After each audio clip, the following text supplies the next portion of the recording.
Ashama harka fuunee akkam jirtanii kabajamtoota fi jaalatamtoota chaayinaa laayyaantu asallaa jedhu jalatti argamtan nagaan koo bakka jirtanittis nagaa qabu isiniin jechuun jaaladha. Baga jiraattan bagaa yoona eegdanii egaa ka abbaan gaafii kana na gaafatte dhiifama guddaa jedhee tan dhiifama si gaafadha jechuudha. Si jalaa himtu ture. Sababbiin isaallee koomentii jalatti deebiseetii fin ture jechuudha. Usan akkana eeggattu dirqama bootaa san deemee amma yeroo kana wanta irra jiru gaafachuun dirqama waan natti ta'ee dhifaadha gan bootaa san naqee gaafadhutti si jalaa turuu danda'a. Egaa ka innis kanan gaafatame waa'ee warqiiti qubeellaa jechuudha. Qubeellaan kan wal qabatee walumaa galatti warqii amma yeroo kanatti torbee kana keessa yookaan guyyaa har'aa kanarraa jalqabee maal keessa akka jiruun egaa ka qabadhee kara keessan dhufee viidiyoo kana laayik sheer gochuun dagatina. Ammallee warroonni gaafii biraa qabdan waggaa ta'e isaa 24 saanduqni koomentii kootii banaadha. Gaafii hooqaa qabaatan na gaafachuu dandeessanii. Akkasuma immoo qeeqni illee jiraate taanaan isin keessummeechuudhaaf saa 24 homaa tokko rakkoon hin jiru sodaa tokko malee qeeqas hoo qabaatan barreessaa. Gamanumaa warri chaayinaa laayyaantu asallaatti faarawaa taatan waggaa jiraatan sabiskiraayibii godhummaatii koo ta'a. Guyyaa guyyaadhaan wantoota asirratti darban hordofaa affeerraa kootidha. Warroonni immoo haga ammaan afaan turtan guddaa isaa galatoomaa isiniin jechuun jaaladha. Keessattuu jalqabdanii haga irraa warroonni na jajjabeessaa jirtan. Oolmaan keessan dubbadheen fixukaa yeroo hundaa waa'ee oolmaa keessanii tan dubbadda. Bakka jirtanitti nagaan koo isiniif haa baay'atuun isiniin jechuu jaaladha. Egaa viidiyoo isinitti hin dheeressu karuma gaafii kootii yookaan immoo deebii qabadhee dhufee ittiin deema jechuudha. Sababbiin isaa sammuu kootiin miti kanan qabadheetu dhufe waraqata irratti barreeffadhee dhufe jechuudha. Akkamiin akka jiru haala kamiin akka jiru. Egaa akka yeroo baay'ee namni gaafii gaafa gaafatu itti dhimmameeti. Dhimma kooti jedheet anillee dhimmi abboleettii kootii dhimma kooti jedhee tanan itti dhimmamee bootaa deemee kanan gaafadhe. Kanaafuyyuu bootaa gaafadhee isinii dhufe jechuudha. Walumaa galatti kanan gaafadhee warqii kaaraatii 21 obsaan na dhaggeeffadha. Kaaraatii 21 meeqan akka jiru. Egaa naman ani fudhee dhaqeef yookaan hin gaafadhee dambanyaa yookaan immoo maamilaadha. Maamila ofii wanta jiru dhugaa jirtuudha kan itti himan jechuudha. Keessattuu warqii biyya keessatti biyya alaatti wal qabatee warqiin ka beektanii yeroo baay'ee biyya keenya keessatti wanti jedhameetu himamu yookaan baratamee kaaraatii 24 kwaalitii kan ta'edha jechuudha kan jedhan. Egaa kanarratti ani wanna tokko waan isinitti dubbachuu barbaadu raate taanan yeroon kara biyyaatti galu waa'ee warqii viidiyoo hojjedhee tan ture jechuudha. Bakka isaa bakka warqii deemee Emiraat keessatti ilaaluu hin dandeessan viidiyoo san. Viidiyoo san gubbaatti shamarran baay'anii koomentii osoo hin ta'in keessan warroota wal dubbisnutu jira jechuudha. Warqiin biyya keenyatti beekamaan kaaraatii 24dha kan naan jedhanii ani immoo hojjisiistu tokko baay'ee namana. Dhuguma jiru dubbatti waggaa furagan ishii bira taa'e kan wanta adda ta'e ishii irratti hin agarre. Kanarraa kan ka'e deebisee immoo kanan bitu qarshii kootinidha. Dhuguma jiru irratti warqiin kaaraatii 21dha. Warqiin qulqulluu kan ta'e naan jette kan 24 qulqulluu miti naan jette jechuudha. Akkasuma har'allee gaafii wal fakkaataa yookaan immoo yaada wal fakkaataa isheen mana warqii hojjettu kunillee yookaan qabeenyuma isheetidha. Haaluma qabeenyachi keessa taa'ee hojjeta. Maal jettee kaaraatii 21dha. Kaaraatiin 24 zaaguu danda'a. Baay'ee warqii waggaa dhiqan deebi'eetoo warqiitti ni deebi'a. Garuu hin zaagu. Waan tokko dhiquu tokko hin barbaachisu. Dhiqsiisuu tokko hin barbaachisu. Kaaraatiin 21 warqii qulqulluu ta'edha. Wanti achi keessa jiru jettee. Kanaafuyyuu warri bituu barbaadan ammallee biyya keessatti illee bittanii galtanii yookaan immoo biyya alaatti illee bittanii waggaa galtanii kaaraatii 21dha warqii qulqulluun jechuudha. Itti aansuudhaan immoo 18dha. Egaa ka gatiin isaa meeqan akka jiru kan 18 meeqan akka jiru kan 21 meeqan akka jirudha. Egaa ka qubeelladha kanan gaafatame garuu dimshaashan isinii deebisa. Abbaa qubeellatiif qubeellaa isaa gaafii isaatiif deebidha. Isiniif immoo warquma walii galaa warqiin roormaanii kan ta'e isa qulqulluu kan ta'e kan argachuu dandeessanii jedhee isiniifis deebii ta'a jedhee tanan warroonni keessattuu kara biyyaa gizee gallu shamarran baay'een warqii ni binna. Warqiin baay'ee bittullee gatii qabeessadha. Homaa tokko lafaa fi warqiin amma yeroo kana keessatti garaagarummaa hin qabu. Yeroo baay'een dubbaddaa shamarran keenya gorsa kanan tuffatinaa dhugaan isiniin jedha. Bututtuun homaa tokko dhugaa ani argitanii jirtan kaargoo hin goone. Kanuma shaanxaan qabadhee galee kanan qabadhee galee keessa jechuudha. Shaanxaa lamaadha. Shaanxaa lamaa san keessa uffata hin uffatinitu caala. Sababbiin isaa hoomuma tokko waa hin baasu ati nama hojiitidha. gizee hunden dubbadhe jechuudha waan biraa keessallee akkan hin seenne gaafii koo keessallee akkan hin baane bututtuu hin baay'isinaas hin jechuufan biyya keessatti iyyuu amma shamarran biyya keessa dhugaa oduu haalli mijatee suuraa viidiyoo waraabetu isin erga jechuudha uffata isaan uffatan miti shiitii yookaan bijaamaa uffatanu bijaaman nu achitti gaariidha jenneetu yookaan immoo iyyuu warroonni hojjisiistuu keenya akka gaarii ta'eetu nuuf bitanii nuuf fidanii nu shaanxaa keessatti baanneetu galluu fi biyya keessatti shamarri biyya keessaa shiitii yookaan bijaamaa isaan uffatan garaagarummaa qaba jechuudha. Kwaalitiin isaatii fi bareedinni hawwina qalamii isaatu jechuudha. Kanaafiyyuu yeroo baay'ee ija keenya bututtuu irraa kaafannee waan kana jedhu qullaan deemaa jechuu kootii miti fudhattanii galinaa jechuu kootii miti. Garuu kan bitamu isaa walitti dabalamee warqii kaaraatii 2 odoo bitatte yookaan giraama 2 bitatte odoo galte isatu waastinnaa keetidha. Kan itti aanu immoo lafaadha. Lafti amma yeroo kana warqii taatee jirti. Qabsiistee waan barbaadde hojjechuu dandeessa. Warqiilee qabsiistee waan barbaadde hojjechuu dandeessa. Gurguruudhaa baattu qabsiistee gaafa qarshiisan deebiste warqii kee furachuu dandeessa jechuudha. Karaa seera qabeessatti ni jira. Warqiin qabsiifamee lafti qabsiifamee waan barbaaddetti hojjechuu kan dandeessu jechuudha. Kanaafiyyuu baay'ee barbaachisaadha. Kan kara biraa koofartii maaloo kana jedhamee biyya keenya keessatti maalii qaala'insi jireenya kan jiraatu ta'uu taanan jechuudha. Kan achitti baastu sitti hin caalu. Dhugaa. Kanaafiyyuu amma immoo waa'ee koofartiiti biyya kee amma kan alaa baay'ee galaatoo jiru jechuudha. Yoon keessattuyyuu gizeen kaargoo baasuudhaa deemu kanan argee taajjabe keessa raatee taanaan ansoolawwanii fi koofartiidha. Ansoola kan hin afannetuyyuu caala waggaa fuutee galtee jechuudha. Kanaafiyyuu koofartiin baay'ee rakasammu.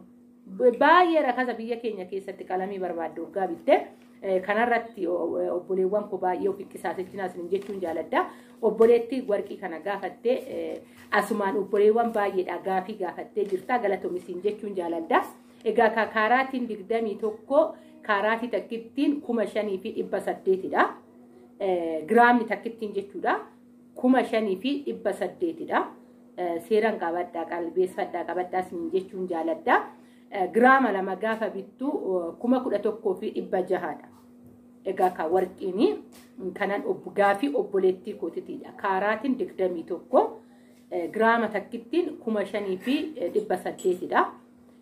Giraama 2 immoo gaafa bittu giraama 2 bitama ka already kun beekamaadha jechuudha. Giraama takkaan kan bittu giraama 2 11,600dha. Yeroo kana keessatti giraama 2 haala kanaan bitta jechuudha. Obboleettiin gaafii kana na gaafatte. Itti aansuudhaan immoo giraama 18dha. Ati kan filannoo kee kan bittu ati kan bitachuu barbaaddu situ filata.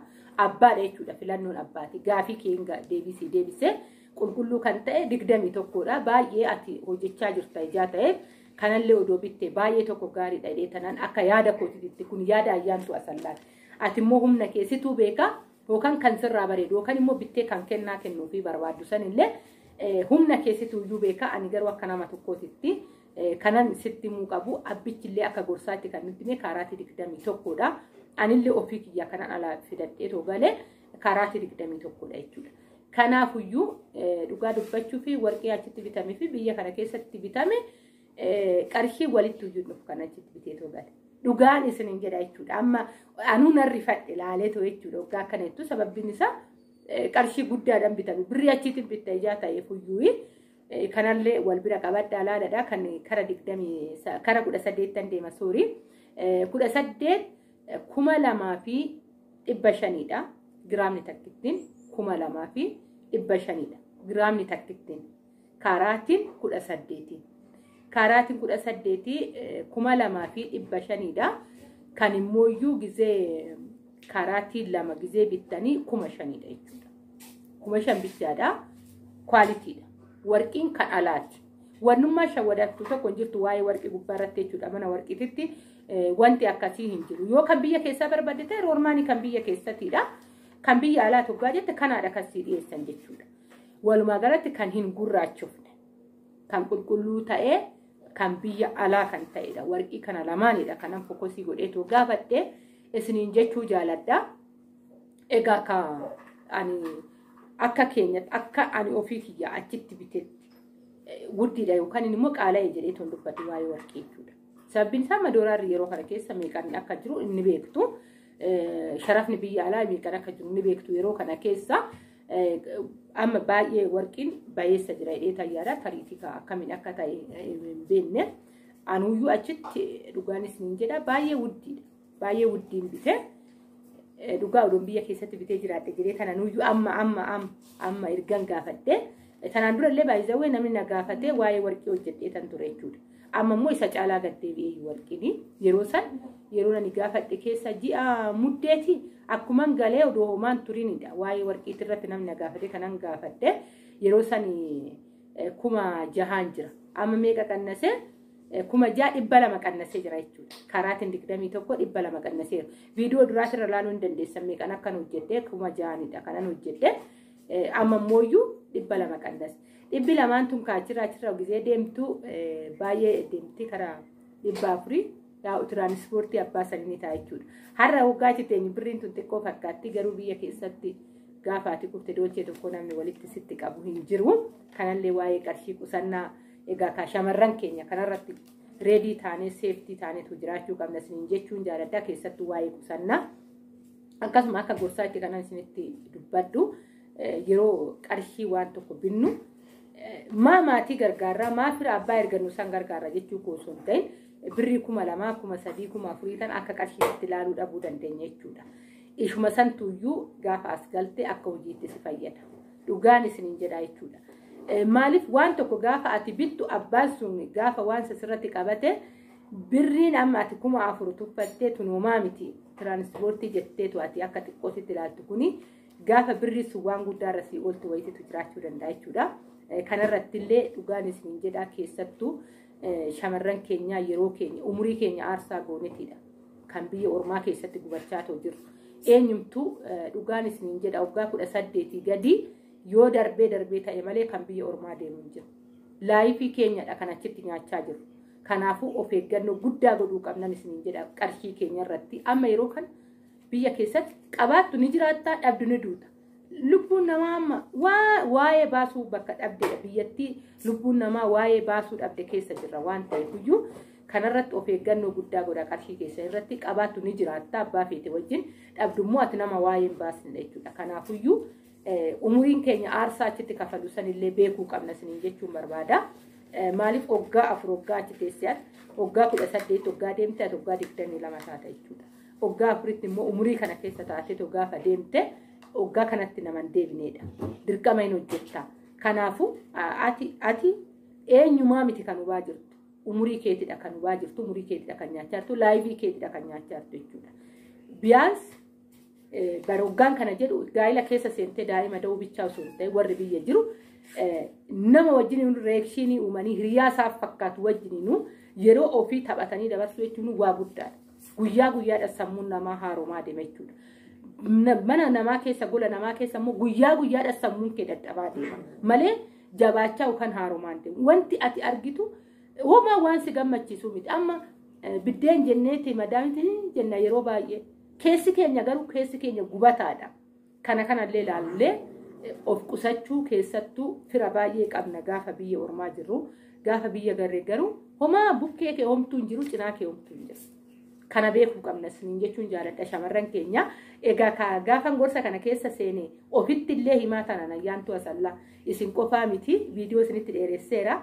Bakka jirtanitti nageenyi isiniif haa baay'atu isiniin jechuun jaaladha. Aga viidiyoo biraatti walitti deebinutti. Turtii gaarii naa qabaadhaa baay'een isin jaaladha baay'een isin kabaja. Egaa na kabajanii fedha keessanii viidiyoo kana naa daawwachuu keessaniif hedduu tokko naaf eebbifamaa naaf jiraadhaa qomoo koo hundi keessanuyyuu kanan ija tokkoon isin laalu isin jechuun jaaladha.